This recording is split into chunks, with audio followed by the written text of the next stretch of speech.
would write movements into their scores, giving performances a theatrical flair. Well, today I want to tell you about a Scottish composer by the name of Thea Musgrave. Thea was born in 1928 near Edinburgh. Her family was a lovely family. Her father was an attorney. Her mother really encouraged the arts, and music was always present. However, Thea was very intelligent, didn't really want to study music, wasn't not against it, but it wasn't on her radar. So she ended up going to the University of Edinburgh, and she went to study medicine, which she did fine. She was very capable of studying science.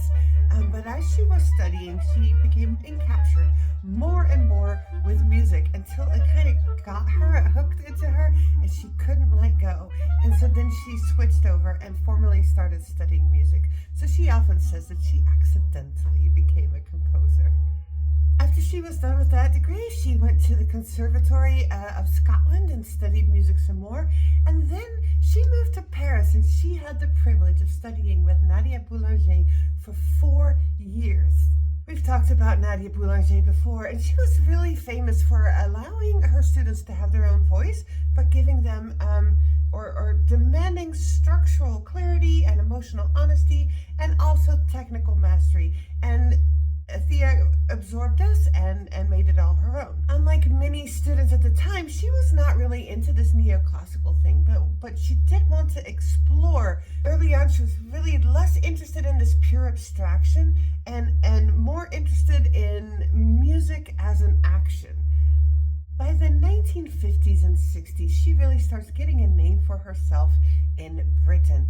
She quickly becomes associated with what she later calls dramatic abstract music. She did not want to create program music, not in a traditional sense. We already have that. She also doesn't want music to sit still in any way. What she wanted, she imagined musical forces to act and behave like characters in a play. What does this look like? Now, one good example is her clarinet solo. And traditionally, a soloist stands up in front of the symphony, and the musicians play behind, and they are in the front. Her soloist comes on stage and walks around. They're playing here for a little bit, and then they move, and then they're going to play here. They play as they walk. They don't walk the whole time. They'll stand. She also has pieces where instrument groups confront each other. That's interesting. There's just a way that she plays with placement. So you're not just an audience here watching a group there. The way that they move, the place that they are at spatially, it affects how we are both like hearing the music as far as where the sound is coming from, but it also so interactive. It's very interesting and exciting to watch. So in this way, not only is she using the music for storytelling, but also the spatial placement is equally a part of her storytelling. These dramatic instincts that she has and shows through her music, of course, lead her to nothing other than opera. She writes opera Mary Queen of Scots, and it is great, and people really enjoy it. There's a lot of psychological depth in this telling, political tension, strong female characterization, and there's this vivid orchestral writing. It's very fun. And later she writes another opera. This one's called Harriet, the Woman Called Moses. That's in 1985. And this is an opera about Harriet Tubman that talks about moral courage, human drama. It's historically mostly accurate. And she's so good about making music say different things at different times, but making each character have their own music line that feels right.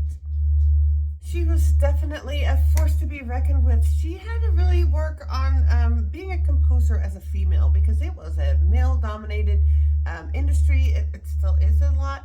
And when asked, like, hey, is this a deal? She didn't just say, no, it's not a deal. She said, well, yes, it is actually a thing, and I have to work as hard and only show my best, because nothing less will ever be accepted from me. Over time, she became one of the most respected composers. In the 1970s, she moved across the ocean to America, and this kind of helped her career in a way. She never severed her ties. So here she is still working in Britain and Scotland, but she's also working here. So now she has more orchestras that are asking her to work for them.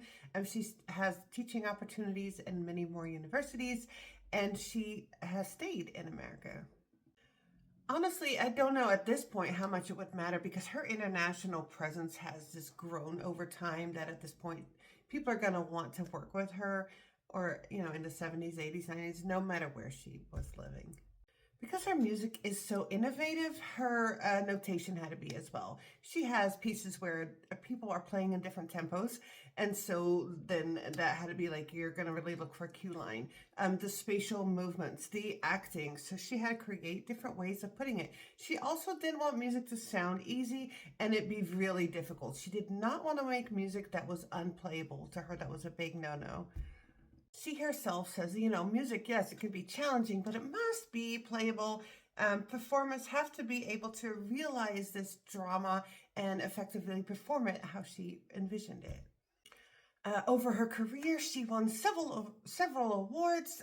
She got the Commander of the Order of the British Empire in 2002, and then in 2017, she got the Queen's Medal for Music. These awards are recognized not just the longevity, but the major artistic impact of her works.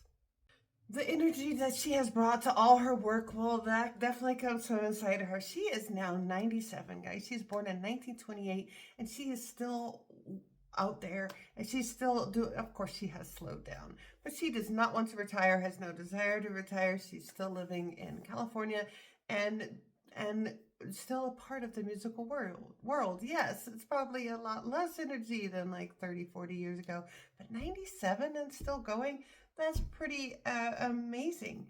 So go and find something by Thea Musgrave and listen to it. But if you can, I would say go and watch something by Thea Musgrave because so many of her performances are so interesting to watch.